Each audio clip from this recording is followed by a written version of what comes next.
If you don't think you're worthy of it, you won't be able to receive it and enjoy it.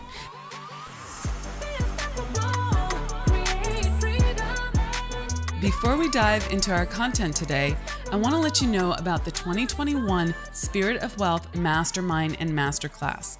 It's enrolling now and we have a few spots left.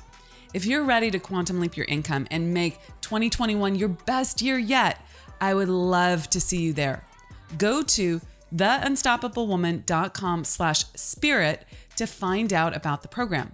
Then book a call with me to discuss whether this is your very next best move.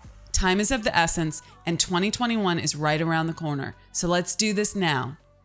Welcome to another episode of the Unstoppable Woman podcast. I'm Amira Alvarez, and it is my great pleasure to have you here today. Today we are talking about worthiness. And the big question is, are you worthy of all that you desire? Are you? That's the question. Are you truly worthy of all that you desire?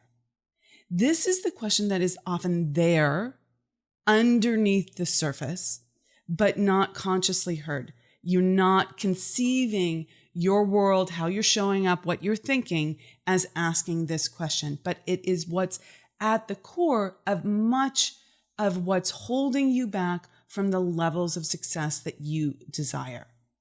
And it's asked between the lines. It comes out in fears of not being enough, in the who am I to do X, Y, and Z? Who am I to charge more money? Who am I to show up on social media like that? Who am I to put that presentation in front of that client? Who am I to go after that contract?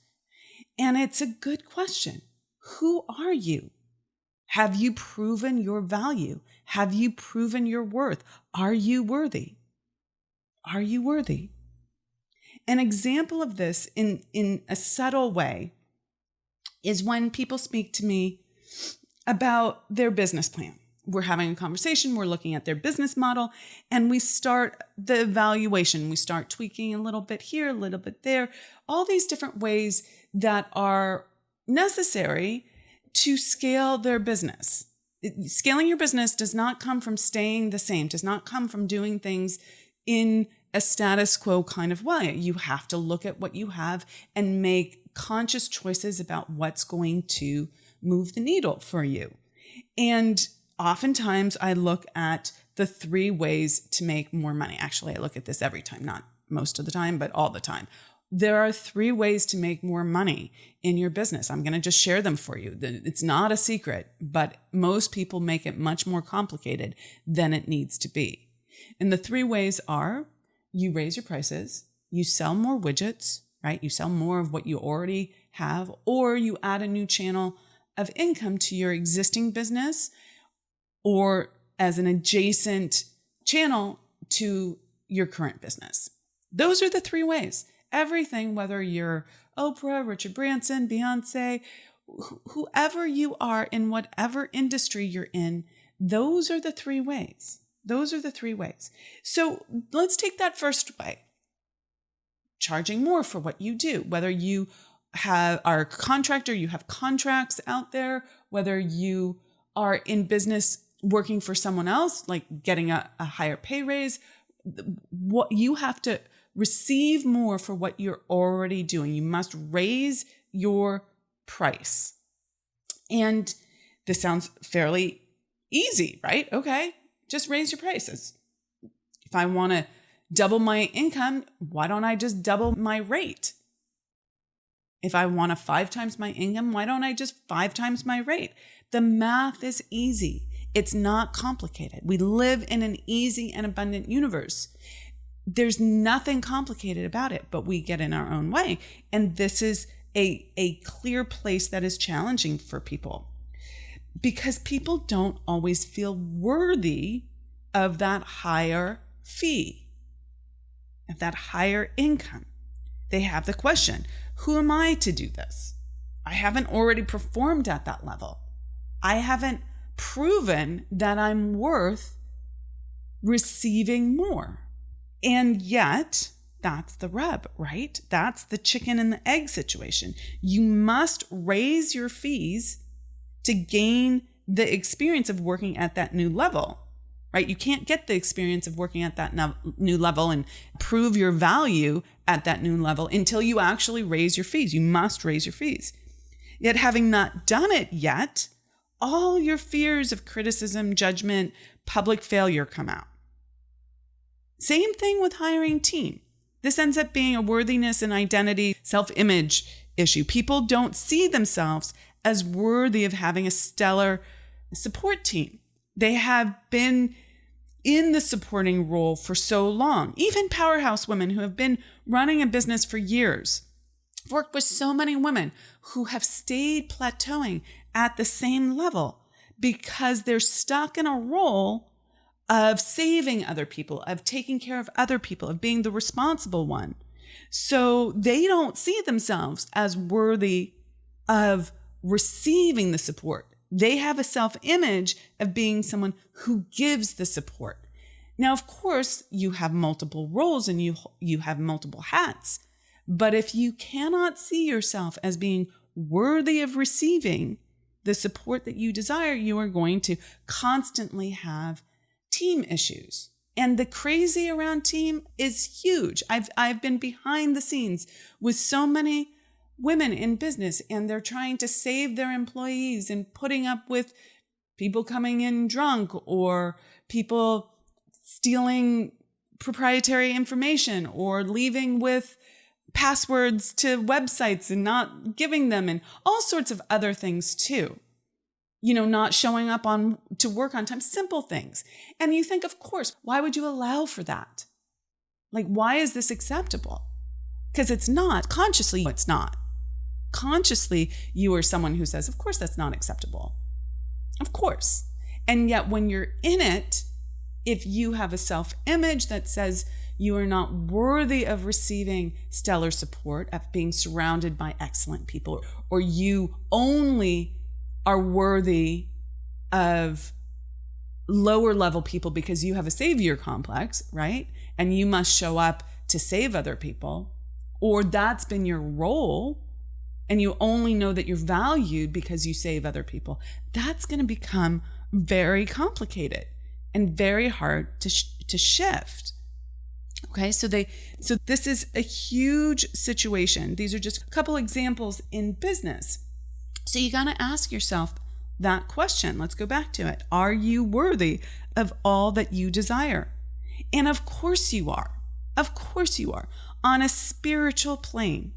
Spiritually, we are all worthy, whole, perfect. There is nothing to prove, nothing to do, no growth required. You're already worthy. We also, though, as you are very well aware of, are human beings working on this human plane. And here on this human plane, we must show that we merit recognition, that we deserve a specified thing, that we are valued and important. And how do we do that? There are two ways. And this is where I want you to really listen up. This is very important. There are two ways. The first way is that we actually have to do the thing. We have to do the thing we haven't done yet, so that we are worthy. We must break through the chicken and egg circular logic through action, through taking a different action. You must take new action at a higher level even before you have the full capability to do so. You won't know that you're capable of doing it. There is no guarantee that you will succeed, and you must take that action anyway. You must gain the experience to become worthy. And guess what? You might fail temporarily. This is a real risk. Actually, let me say that differently. You are going to fail. This is a given. You will fall on your face. You will make mistakes. You will make horrible decisions. You will show up and flop. And if you're unwilling to experience that in varying degrees, sometimes there's small little mistakes that, they kill you, they keep you up at night, but they're still just small mistakes. You wish you hadn't done it like that. You wish you could have a do-over. And in fact, you do have a do-over. You have tomorrow, you have the next day, you have the next moment. You can make a new decision. You can pick yourself up. You can become a different person. You can remedy the issue that you created. And you must be persistent in the face of these kinds of mistakes, because this is the only way you will grow. You do not grow by showing up perfect already, by showing up at the level that you're working at already. It requires you to go to the next level. And guess what? You're not there yet. You have to learn how to be there. You have to experience life at that new level. And the fact that you don't yet have the capabilities, you must learn and grow. And if you are actually stretching yourself, if you're actually going for more, you will constantly be in this kind of level of growth. And you must get used to being comfortable in the tension of wanting more, going for more, but not yet having the skill set completely dialed in to be working at that level. And you must experience the falling down. But you also must pick yourself up. And this is where persistence comes in. So you must take this new action at a higher level. And this new action at a higher level is not going to feel easy. It's going to feel hard. Why? Well, you're confronted not only by the fact that you've never done it before, okay? So as many books as you read, as many courses as you study, as much advice as you get from someone else, from a coach, from a mentor, from a colleague, you still have never done it yet. So you have to do it, and that's a challenge, okay? So it's not going to feel easy. It's going to feel hard, but it's also going to feel hard because you are confronted by your old self-image that says that you're going for, that's not who you are. That is not who you are. Your identity does not line up with that new goal, that new level of being, that new level of action, that new level of worthiness. That is not who I am. The old self-image says, I am this. And you can tell what your self-image is at, what level it's at, by the results that you are getting in your life. In all aspects of your life. Yes, in your business, in your cash flow. Are you making lots of money, but spending it and always having a payroll issue? Are you making not enough money and always having a payroll issue? Are you having a feast and famine situation where some months you make a lot of money and some months you make a little amount of money? Are you having a sales issue? Are you not connecting with people?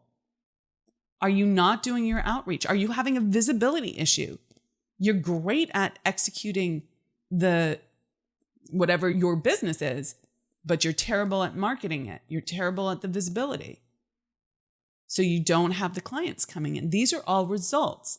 And they're a reflection of your self-image. You can also look to your personal life. What is your environment telling you about your self-image? Who are you surrounded with?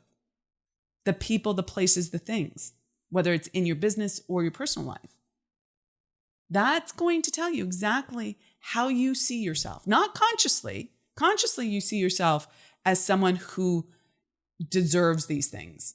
A great relationship, a beautiful home, a beautiful second home, a great team, expanding income, cash flow that works, great savings, all of that. You see yourself as worthy of that, but your self-image is such in your subconscious that is contrary to that, and that is what's going to take precedence unless you understand how to change. So how does this work? You must prove yourself worthy of what you desire by becoming the person who deserves it.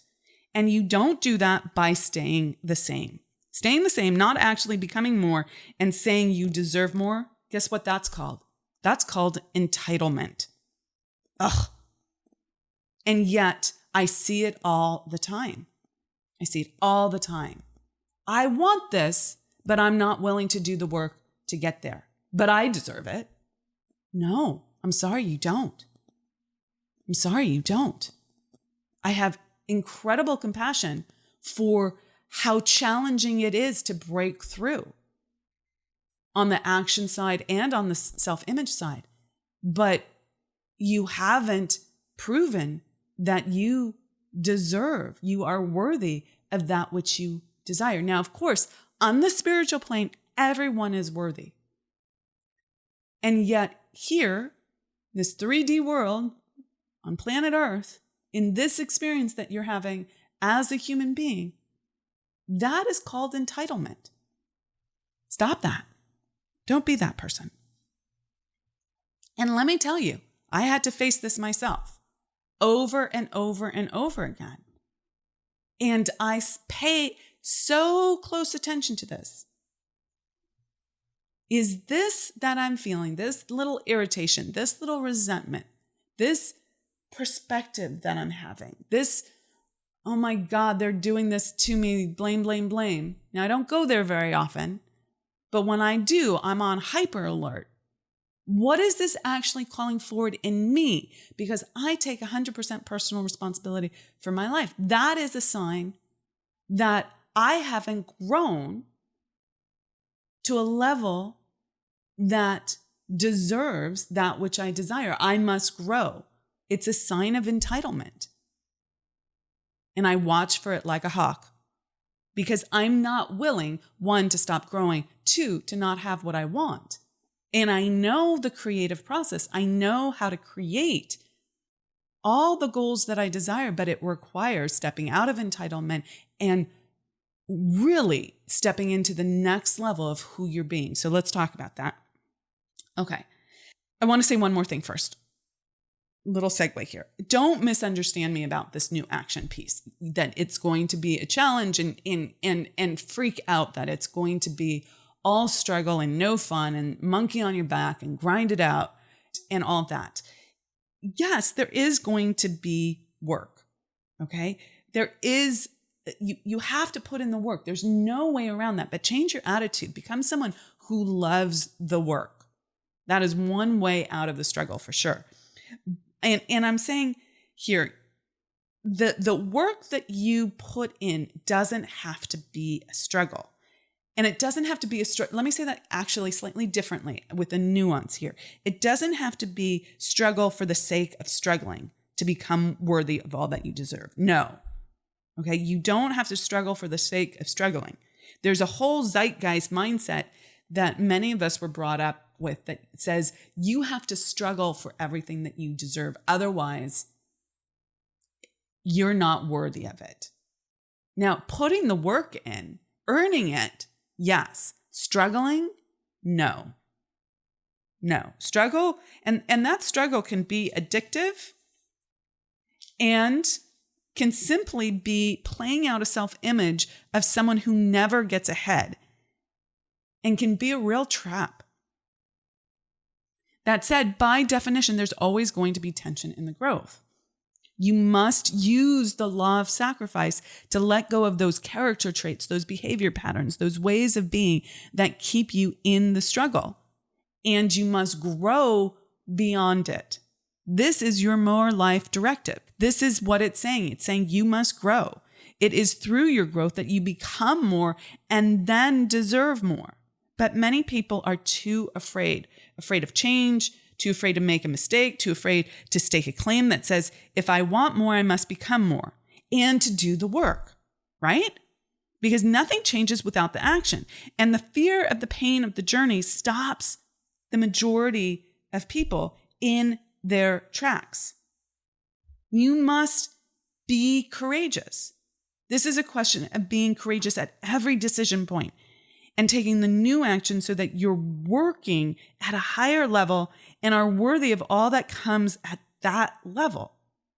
Let me give you a very simple example.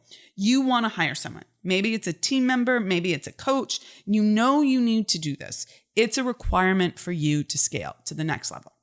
But you've not done this before, or at least not at this level. Maybe you're hiring more people than you've ever hired before. Maybe you're paying higher rates than you have ever paid before. Maybe you're investing at a much larger level. Maybe you're doing it for the first time, though. It can happen at all stages of business. And consciously you say, I need this support. I need this person's expertise and I need to hire them. But subconsciously, all the noise comes up. Maybe it looks like, is this worth it? Which is really, am I worth it? Okay. Is this going to work? Is it going to be, flush out and help me? Is it really the thing I need to do? And all the noise comes up, and it comes up in various ways. And basically it comes up saying, does this merit the value that I'm giving it? Because it's a financial investment. That's a value. So we invest in time, we invest in intention, which is kind of time also, and we invest financially. You can invest your love, you can invest your spirit, you can invest your inspiration, other things too, but those come in, I think, the time and intention categories. So fundamentally, we're looking at time and money. Does this merit the value that I'm giving it? And that often comes out as, can I afford it? And again, that's really, am I worth it? So many people say, Amira, but I can't afford it, whether it's to my coaching services or they're already clients and we're growing their team or we're investing in some sort of visibility and marketing initiative. And it's like, can I afford it? I can't afford it. But really, in this question, you're saying you're not worthy of affording it. You haven't done the work to afford it. And here's the rub. You're not willing to do the work to afford it. You're not willing to do the things to grow to afford it. And you're not willing to sacrifice your limitations. You're attached to them. That might seem harsh, but it's true. If you're saying, I can't afford it, you're saying, I'm not willing to do the work to raise my worthiness level, my havingness level, my receiving level. You're attached to the limitation and you are stopping yourself. All those reasons, and many of them are intelligent, logical reasons. This isn't the right time. I have to do this first. I must complete A before I start B. It didn't work in the past. Why would it work now? Whatever it is, they are all alibis for you not facing the unknown challenges that come from growth. That you fear, that you might not pass the test, that you might grossly disappoint yourself, that you might fall on your face in the process. And guess what? You will. I guarantee it. And this is where persistence comes in. You must stay persistent. And if you do, you will become more. You will grow. You will become the person who does the thing. And thus you will become worthy. And then it starts again as you go after your next level desire. But this time you're a little wiser. You understand how it's all done. It still takes courage. It still takes persistence. There is still making mistakes. There is still falling on your face. It's still calling yourself to a higher level and sacrificing what is no longer serving you.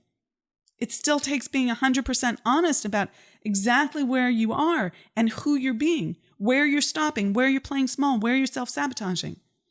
But it does become easier. You must stick with it, and you must do it again and again and again for it to become second nature. And if I'm honest with you, which I am, that can take years. Now, you'll have immediate results that feel amazing, but the comfort with this process can take years. But you must stick with it. When you get to the other side, you're like, oh my God, this is freedom.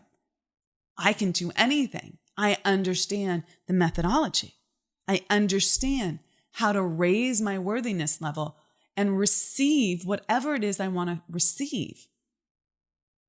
Whether that's the income, the money, the cash flow, or maybe it's a fucking fantastic relationship. Maybe it's a lit up sex life. Maybe it's more time off. Maybe it's savings in your bank account. Maybe it's better health. Maybe it's loving how you look in the mirror or in photographs. This works on all levels, in all parts of your life. Okay, so this action piece, this is the first of the two critical ways of becoming worthy of all that you desire. And remember, if you don't think you're worthy of it, you won't be able to receive it and enjoy it. Many people have desires they never receive, whether that be, again, making a certain amount of money or having that intimate lit up relationship where they're adored and cherished.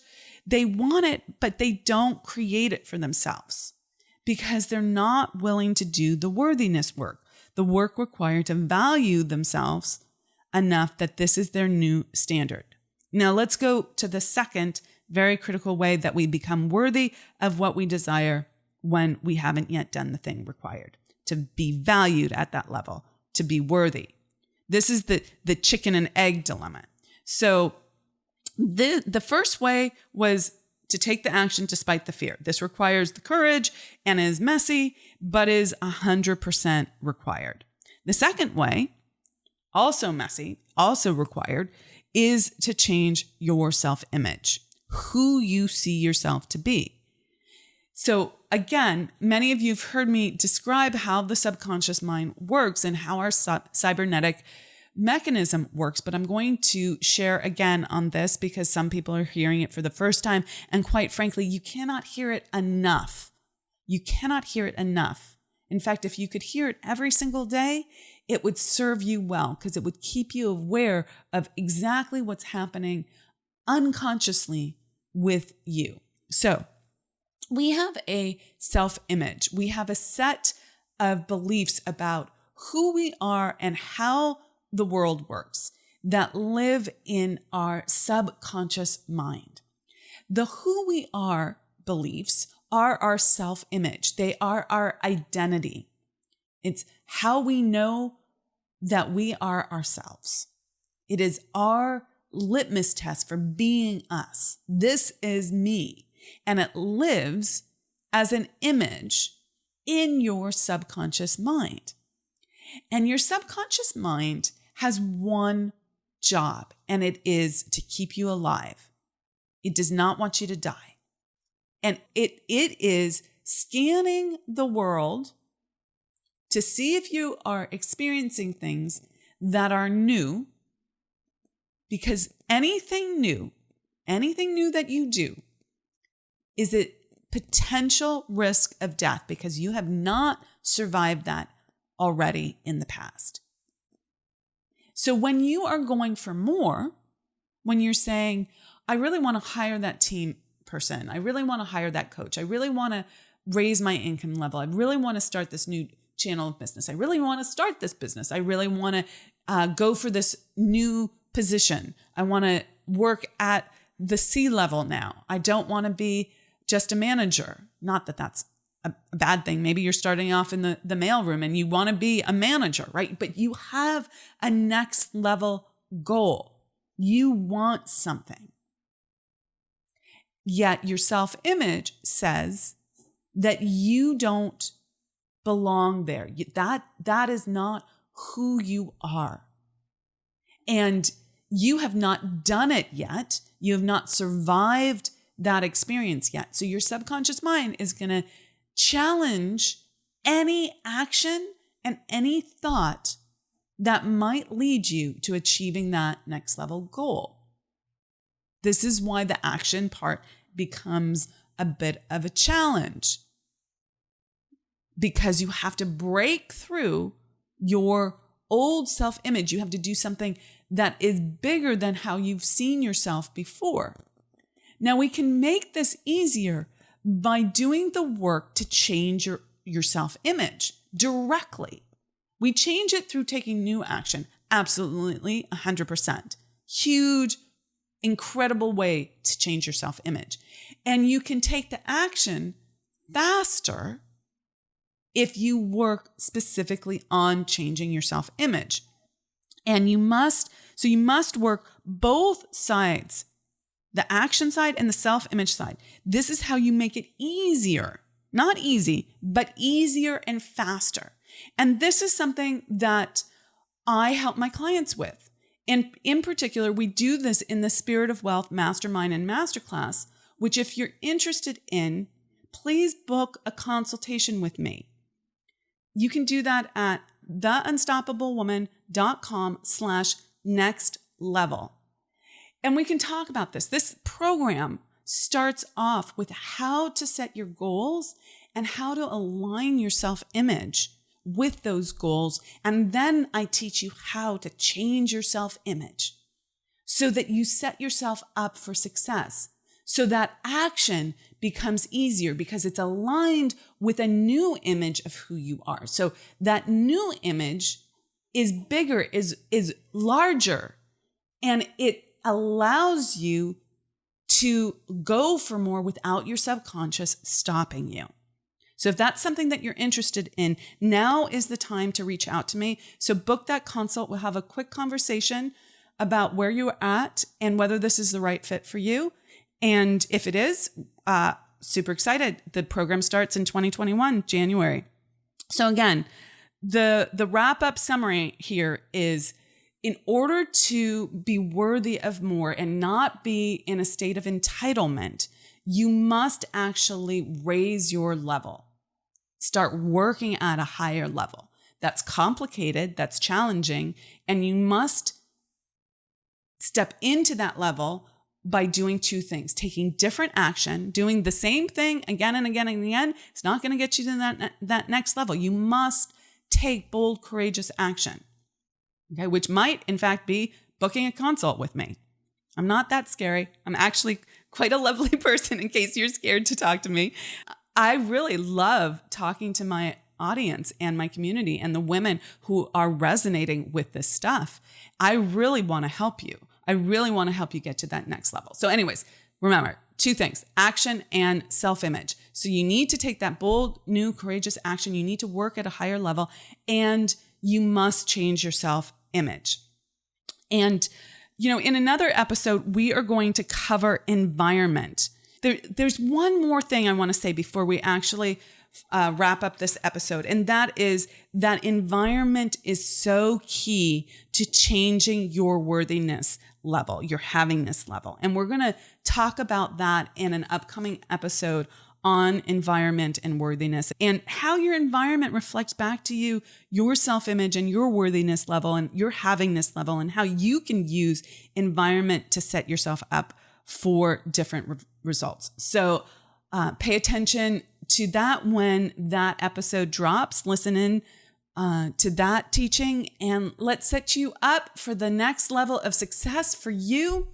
Rock it out, be unstoppable, and have an amazing day. Hey there, my friend. Do you resonate with what you just heard? Then head over to our free resource page and get more of our good stuff, including our free Unstoppable Woman Playbook and Money Breakthrough System. You'll find that and more at theunstoppablewoman.com/free stuff. Thank you so much for listening. Please subscribe, and I'll see you in the next episode.